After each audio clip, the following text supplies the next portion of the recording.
taនៅនេះថានគរជុំធំព្រឹកនៅផ្នែកហាងកាហ្វេមានកន្លែងអង្គុយប៉ុណ្ណេះតោះខ្ញុំនាំទៅមើលទាំងអស់គ្នាដែលខាងក្រោយគឺកន្លែងចតឡានធំទលាយអញ្ចឹងចាំដល់នៅខាងក្នុងកន្លែងអង្គុយធំប៉ុណ្ណាហើយមានល្ម័នតុកចូលទៅមើលទាំងអស់គ្នាតោះនេះគឺជាផ្លូវដែលយើងដើរចូលមកពីមុខអញ្ចឹងនៅពេលដែលដើរចូលមកយើងមានកន្លែងតុកមកជួបពីមុខដែលមាន3តុកគឺតុកឈើក្បាច់ស្អាតខ្លាំងមែនតើយើងអាចអង្គុយនៅមុខហ្នឹងក៏បានដែរប៉ុន្តែបើចង់មើលទេសភាពយើងដើរចូលទៅក្នុងបន្តិចទៀតទេបានមើលទេសភាពបែបមកអញ្ចឹងបន្ទាប់ពីយើងដើរចូលមកបន្តិចមកយើងបត់ទៅខាងស្ដាំដៃយើងទទួលបានកន្លែងអង្គុយមកជួរទៀតដែលមានតុកវែងៗជាច្រើននៅខាងក្នុងមានរហូតដល់5តុកហើយតុកសុទ្ធតែវែងៗអង្គុយមើលទេសភាពព្រោះយើងនៅជាប់ពុកវិចតែម្ដងទេសភាពស្អាតខ្លាំងមែនតើឥឡូវយើងដើរទៅមុខទាំងអស់គ្នាទៀតតោះ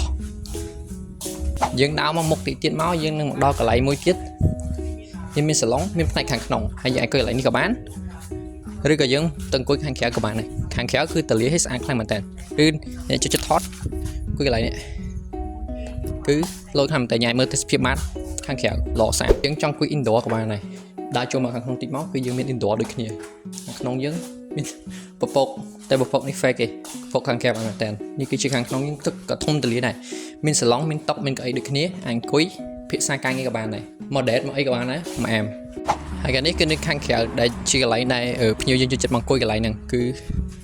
fresh ហើយមានកន្លែងតុកឈើក្បាច់ច្រើនអញ្ចឹងណាហើយខាងនេះជាហាងកាហ្វេរបស់យើង